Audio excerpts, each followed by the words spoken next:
On today's Proposify Biz Chat, I'm talking to Mike Zeller about how to be a better business owner and not get caught up in the weeds.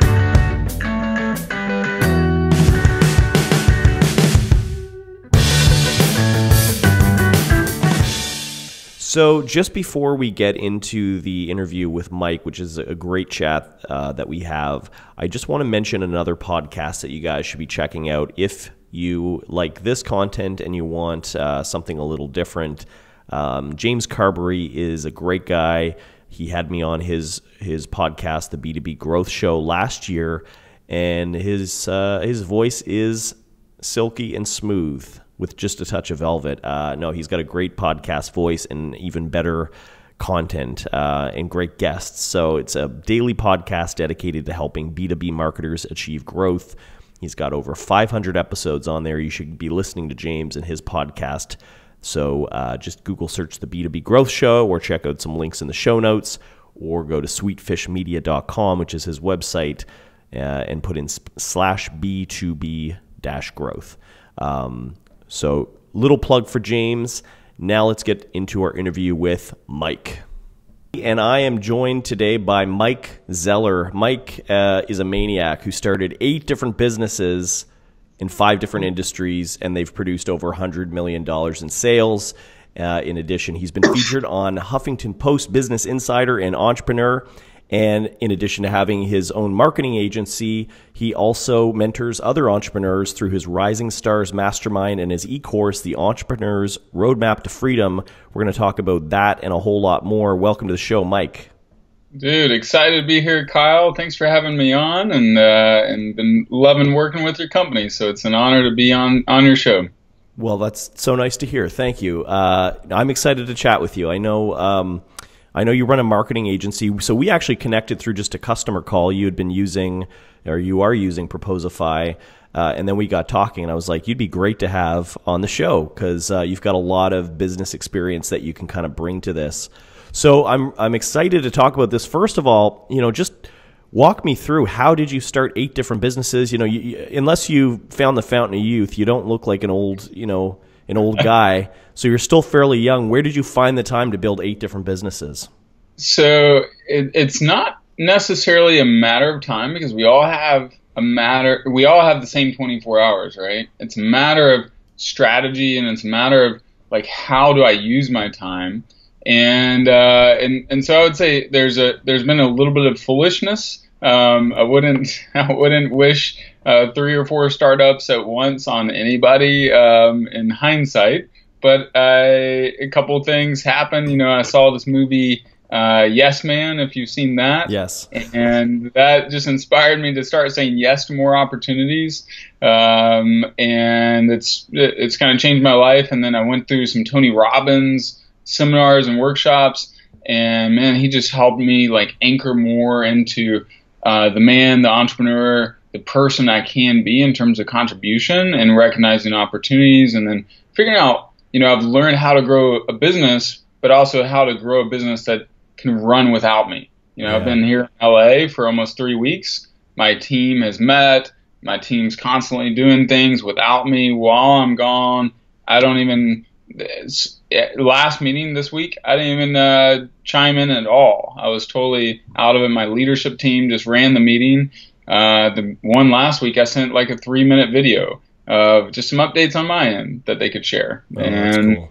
And so it's partly learning how to build a team and also defining, what is it I really want out of my life and my business, and then making it a must and kind of work backwards on how do I get there? Yeah, I think a lot of our listeners, people who watch or listen to this show, are probably where I was 5 years ago. Some of them are anyway, where I kind of felt like I was running a web design agency and I felt completely tied to the business. Like if I took a day off, sales didn't come in the door, projects didn't get done.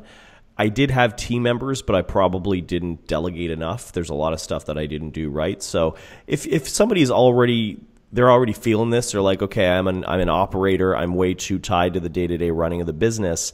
What's kind of the step one to just sort of stepping outside of that? I'd say step one is is really start learning, like figure out who's doing that really well and then model their habits, model their philosophy, model their decision-making matrices or matrices. Because like one of the things I learned from Tony is like modeling is one of the fastest ways to accelerating your success. And so I can see what someone else is doing, and if I do it 80% as well as they are, then chances are I'm going to have similar levels of success. So modeling, but then figuring out what is your highest and best use of time. It's an exercise I take people through in my mastermind. We do it in the course as well, which is where we go through a time quadrant. And, each of us has things that we do during our day that are $10 an hour activities that are $50, $100, $200, $1,000, and even some $10,000 activities, $10,000 an hour activities that we might do once every now and then. But if we did them every week, how would that change the course of our business? And then also you start giving yourself permission to hand off stuff and not, I think sometimes we have almost like a middle class mindset of I've got to do it all myself. I've got to save money. And it actually, that imprisons you. The middle class mindset of, hey, do it all yourself, save money, that type of thing. I never bought into that when I was a kid. My parents had that. My parents still have that. My brother has that, for example, a little bit too, of just save money. Yeah. Don't outsource. Well, I freaking suck at so many things. I'm going to outsource a lot of this. I think a lot of it is business owners, in order to even start a business, in order to even have any of that entrepreneurial drive, you need to be a doer. You need to be the one who like rolls up your hands or rolls up your sleeves and gets your hands dirty. And I think part of the problem is that a lot of entrepreneurs just have trouble transitioning out of that scrappy startup mindset where it's like you're the one slamming the phones and doing all the work, right? Yeah, 100%. You're dead on. Shifting out of that mindset is not an easy thing. But if you pause, if you've already achieved some level of traction, like you got customers and you've got a full schedule, or a lot of entrepreneurs and business owners, I know they got, a 60, 70 hour a week schedule. And well, then you've got some demand, but if you can hand off, the rule of delegation, and we go through it in my course and teach it in other areas, but rule of delegation is someone can do something. Do you know what that is, by the way, Kyle? No. The rule. All right. So the rule, I'm going to give you a little nugget. All right. The rule of delegation is if someone can do something 80% as well as you can, you should delegate it all day long. And then another rule of delegation, rule number 2, is if something is less than, say, 50% of my optimal normal peak earning activity. Like I have certain activities that for every hour I do these activities, I generate $4,000 or $5,000 in revenue for my business. So that's a pretty good, hour, yeah. 3 or 4 of those a week, boom. But everything else, that means it's easier for me to delegate a $500 an hour activity, which is like a sales, type role. Or some of these other things, but I have to build up, continue to build up the opportunities for the $5,000 or $4,000 an hour activities, and I got to do it as I delegate some of these things that are painful or tedious or that someone else can do 80% as well as I can. Then I can create more freedom. Yeah. And more energy towards the $5,000 an hour activity. What's an example of a $4,000 an hour activity? So good question. There's a couple things. I would say one for me right now is in one of my businesses is a residential real estate business. So if I meet with a client and hand off that deal where my agent on my team works the deal all the way through, and all I did was provide the introduction over an hour meeting, then that pays me if they buy a $500,000 home, then my company receives $7,500. It's actually a $7,500 an hour activity. Wow. For that. And that's, that's obviously something, using the rule of delegation, nobody else can make that intro other than you, right? So yeah, exactly. Yeah. It makes sense to spend your time on that. What are some other things? I know you kind of, you made a list of this, and you've also written a blog post on your website, MikeZeller.com, about 6 things that a business owner does. It'd be kind of cool, I think, to walk through these different activities so people know where they should be spending their time. That's great. Yeah. The first one is setting direction. Can you talk about that a little bit?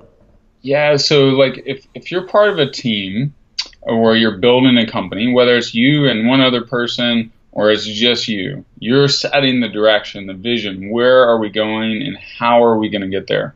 And people, I've got a team right now of about 25 employees and actually multiple different businesses, but 2 primary businesses. And they all look towards me for the ultimate vision of where we're going and how are we going to get there. So it's a key part. People, we'd be surprised at how much people, especially if they're an employee, most people have the employee mindset. They need vision and direction, and the more meaningful. And one of our key responsibilities as a leader is to create meaning, to help them realize the meaning and the impact of what they're doing, how it's impacting people's lives, connect the dots. Because people lose passion around their work, usually when they've lost the connection to the vision and the direction. That makes so much sense. I think, you're right. A lot of employees have naturally employee mindsets, so they just think about their one job, their one responsibility, and sometimes don't see how that plays into the bigger picture. An example, I guess, would be somebody who maybe they're a developer or they're a QA person, and they know their job is to make something work in the software that they're building, but they're not necessarily thinking about the end person who's going to use it and what's going on in their life when they encounter a bug or something doesn't work in the software. Or on the flip side, how does that software make that person's life better? How does it free them up to spend more time with their family? So I think it's really good as the business owner to kind of remind your team of that every now and then, of like, we're actually building something that's giving people their time back. There's real purpose behind that. Yeah. 100%. What do you do when it comes to your agency or some of your other businesses? I guess, like, what are some of the examples of how you offer them that vision and that direction? Yeah, so I often will share stories of like, hey, this happened today, and this is the reason why this is the reason why we exist. And so, like, a big part of our marketing agency, I, as an entrepreneur, I know the value of when I can come alongside someone and they help bring my idea to life. They bring it, that creates momentum and confidence and joy. And so we're an incubator of ideas, and an incubator and expander of ideas and meaningful projects. So as we bring those to the world, they'll either die without someone like us coming alongside. And those projects, like, we've got an all-natural health cleanse system that we're launching, a sustainable home collection, those type of projects that can change the world and change people's lives with better health, better wellness, those type deals. So we're also intentional about working with businesses that are making a difference in the sense of maybe it's social impact, or they have a higher level ethos besides the profit, which a lot of businesses, a lot of millennials, we're driven towards that as well. I almost forgot what it's like to run an agency where your actual, on a micro level, your direction kind of changes with every client, right? Because different clients have different priorities, or they're just in different markets, different industries. And so it's kind of fun actually working in an agency, because you get to do something different every couple of weeks. But at the same time, I guess it becomes harder to hone people around that one distinct, like, here's our mission. But I like the fact that you kind of use that to drive who you take on as clients, because a lot of agencies will take on whoever comes to them with money, they don't really think a lot about, is this a company that we actually align with culturally? Yeah, it's true. Do you, for people who are closing deals on your team, like maybe your biz dev people or account managers, however you have that set up, do you give them kind of that lead qualification checklist and say, here's the kind of clients we want to bring on, like look for this stuff? Yeah, we do, and a lot of the pre-qual side, we're checking out some of that, for sure. Very cool. So the other thing that you put down here, number 2, is making decisions. So how does that factor into being a business owner, not an operator? Yeah, so you think of, think of like some Bill Gates, for example, when he became chairman for Microsoft and stepped out of CEO role. Now his level of decision making continues to go up, right? In the sense of he's not making all the minutiae. He's early days, he's programming, he's working all the business deals and all that. Now he's like evaluating the highest level decisions. So as we shift more and more into an ownership model versus an operator model, the company is dependent on us to make the key strategic decisions that can drive the business forward or also unwind the business. I've been a part of a business where my partners and we made a decision where we embarked on another avenue that we really shouldn't have, and it cost us a lot of money and set us back. It was a bad decision, and in hindsight, I wish we didn't do it. I was opposed to it at the time because I could see the danger, but I didn't strongly oppose it enough to stop it. Mm-hmm. And as a result, it took us in a whole different direction that we didn't need to go in. On the positive side, we open up, our decisions are a choice and a pathway, right? It's like we're coming to that sign in the road. Are you going this way or are you going that way? Sometimes there's little detours and they aren't big deals, but lots of times there's big detours that can magnify or unravel a business. Yeah. I think being assertive is one of the components that helps make up an entrepreneur, right? It's mm-hmm. something that makes us a little different than other people, is the ability to think and make decisions quickly, whether mm-hmm. they're right or wrong. Doesn't mean they're always right decisions, but it means that you're not, if you think of it as that crossroad, you don't just stand there thinking for ages about, I don't know, maybe I should go this way or that way. It's just like, well, this feels right, let's go there. Yeah, totally. It becomes hard, I think, when you have to, as a business owner, weigh what's a big decision that I should make and what shouldn't I make. So, an example, there was an issue with, I think we had a customer on Twitter upset about something, talking about how they weren't happy. A couple of the team members were jumping on trying to help them out. I walked by. They said, "Oh, Kyle, we've got an issue here with the customer."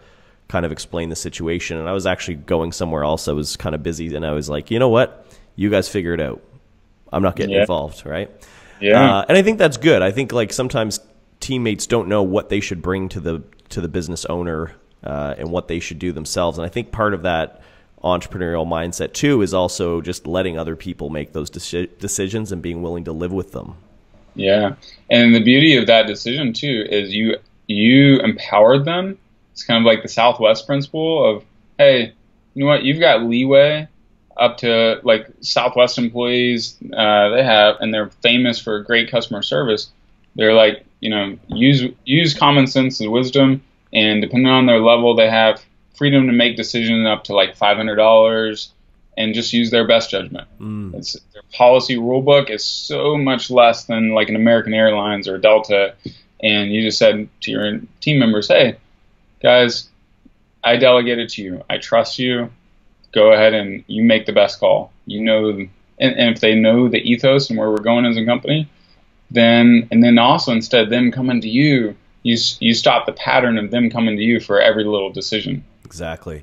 I think that there's a lot of tendency for business owners who are feeling that pull where they're tied to the business, is that they won't allow themselves to delegate to somebody else and actually be able to live with it. I think there's it's almost a cliche, and it drives employees nuts, is when they get, the business owner says, yes, I trust you, go ahead with that. And then as soon as they start doing what they think is right, the business owner comes after them and starts redoing it, or starts saying, no, I don't want you to do that. Do it this way. Yeah, totally. So let's talk about allocating resources. How does that factor into being a business owner?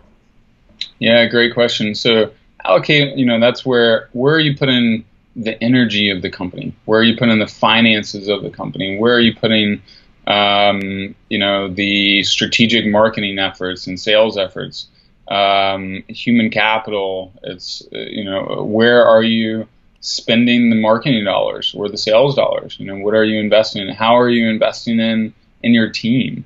So us as the leaders of our companies, it's like as we invest in those resources, that determines the trajectory, and it's one of the key decisions that we make. So it's related to the decision-making part, but it's more specifically, hey, we have a certain number of resources, financial, energy, time, marketing, etc., human capital, and where are you going to put it? And it determines so much that us as business owner, the higher the level of the resource, decision making, we have to own that. Mm-hmm. And the more effective we are at doing that, actually, the more successful likely you have.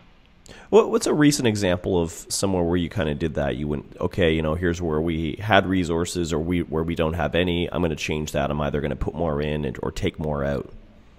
Yeah. So good question. So I pulled some of the team off of some of the work that we're doing that is more of an sweat equity type projects because our marketing agency, we partner with brands as well to grow them, and we receive partial compensation, but also partial equity for some of what we do. Now we do straight client work as well, but depending on the project, we might do that. And so I pulled them off of that. Some of those projects that were just, longer decision-making process with those guys where it's not going to get to market soon enough, and just paused it to focus on my mastermind, because the impact and the momentum of the mastermind has been really good. And so I wanted to create more space for that, and we needed a new website that's under development right now. So I'm like, guys, let's pivot to this, because this is a real opportunity to grow and to impact more people. And it's a nice little revenue generator too. In the long run, I think it will be a really good one. This year, it's decent, but next year and the year after, I think it's going to really crank. So, the funny thing too about allocating resources is that sometimes employees don't want you to make that extra hire. I find people push against hiring more than they push for it. You'd think people want more resources, they want more help. Often they're like, oh, really? You're going to hire another, marketer, another salesperson, another dev? Like our head of development, I remember when it was just him, and we were like, we need another developer to help you out. And he's like, no, I got this. Don't worry about it. And we were like, no, we're hiring another developer. 3 months after the new guy's hired, he's like, I'm so happy that we have that extra dev. Like we can do so much more. And it's kind of, they realize afterwards that it's really helpful to have more resources. Yeah, for sure. Yeah. Yeah, and which leads, sorry, go ahead. No, go ahead. Which leads into the fourth one, which is, building and developing exponential relationships. One of our key things, I feel like as a business owner, so much of our business from my marketing agency comes from people that I meet at events, usually business owners that I meet at masterminds, at conferences, through other relationships. So, one of the things that can rapidly change our business and the quality of our life too is really the people that we're in relationship with. And you look at guys like Henry Ford. His business, Ford became Ford when he became friends with Thomas Edison. And he started spending more time with these other thought leaders and entrepreneurs, and just making more of a dedicated, intentional focus of getting around other thought leaders. And And, you could probably trace back to your life. I'm kind of curious, who have been the guys that have opened up doors for you, and whether sometimes it's professors, sometimes it's friends, sometimes it's a mentor or an event.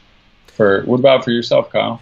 Yeah, I think about networking really and relationships is so huge. It's something that when you start out in life and business, or just even as an adult, you're more or less at ground zero, right? Other than maybe family and uncles, you don't really have any relationships that you can leverage from a business standpoint. But then as you kind of move through life, and the older you get, the more relationships you form. So therefore, your network just expands kind of exponentially. And I think it's a big reason why I do this podcast. It's not so much the marketing; it's trying to provide value for people who want to listen. But it's also, hey, we're having this call, we're talking, we're learning about each other. Next, we'll probably, if you like me, we'll be on Twitter or Facebook or something chatting. A year from now, you'll introduce me to someone, or I'll introduce someone to you. That happens all the time, and I would put this podcast as a massive tool for doing that. So if people who don't have podcasts, or they think like, oh, what's the point? No one's going to listen. It's really the relationship forming is one of the best reasons for it. Yeah, I agree. That's one of my buddies, Lewis Howes. He's got the School of Greatness podcast, and that's a huge part of why he did it. He was like, man, and now he's got all these relationships with amazing people that he wouldn't have had if he didn't have a podcast. So it's actually a really, really powerful mechanism. So I think that's a great idea. And I think that, a really key takeaway here is that if you are stuck in your business and you're grinding out on very low value tasks that you just want to do yourself and not delegate, what that's doing is it's not, if you can get rid of those tasks and give them to someone else, you'll actually have more of that time to be doing stuff like podcasts, interviews, going to events, and forming these relationships. And that brings so much more value to the business than doing the more mundane stuff. Yeah, exactly. And it does. And it brings more joy. And because partly what also happens too is we build those other relationships. Like when I did the Tony Robbins Platinum Partnership Group, it was $100,000 a year is what I had to invest in the group. Wow. And I squeaked in. I'm the guy that's charging up every credit card I can to get in just for the deposits, and first, I remember the first day of the Platinum Partnership Group, we were in Hawaii, and I just felt like a deer in headlights. Like I was like, I don't belong here. I'm one of the youngest people in the group, one of the least accomplished, but what happened is over that next year, and I ended up being part of it for 2 years, my identity changed, because now I could see, man, that guy that just sold his company for $130 million, you know what? He's not that much smarter than I am, really. He's just had a few more years, made a few more decisions, and was in the right market, saw the opportunity, jumped into it, and I'm going to have one of those payoffs one day too. And so my identity changed because I was in this mastermind or this group where I was having these exponential relationships with people that opened up new doors and new paradigms. And then it's like, as you elevate yourself with these relationships and with this knowledge and this training, and you don't go back. You don't forget how to ride a bike. Once you've learned, you've learned. Yeah. So same thing for us in business, and that's why it's so powerful. Yeah, and it's kind of like when you like that guy you had on a pedestal, you were like, he's better than me, and then sort of as you got to know him, you realized he's not really better than me, he's just in a different place. I've found that a lot with mentors who, I've put on a pedestal, and after a few years, if you surround yourself with those people, naturally their mindset kind of rubs off on you, and then suddenly you find some success, and then now it's almost like, I've had sometimes people who I really respected in a few years go by, and they're coming to me and they're going like, hey, how did you do this? Like, I want to learn from you. And it's just such an honor, I guess, to have that. Right. Yeah, no doubt. It's fun. Yeah. And I guess moving on to, so when it comes to relationships, I think one of the biggest value that they can bring is either they're people you can hire down the road, or they're people who can intro you to really good talent that you can recruit. So maybe talk about recruiting and training A players.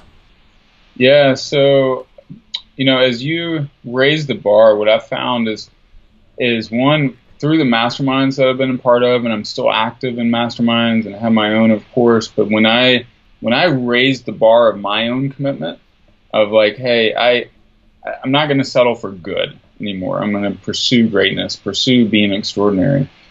Then it attracts like other exceptional people want to be around those that are pursuing excellence as well. Like even though, Apple at its heyday, Steve Jobs could be a maniac to work with, and Elon and Tesla, it's a really demanding environment, right? But some of the smartest people in the world want to go there because they want to be challenged.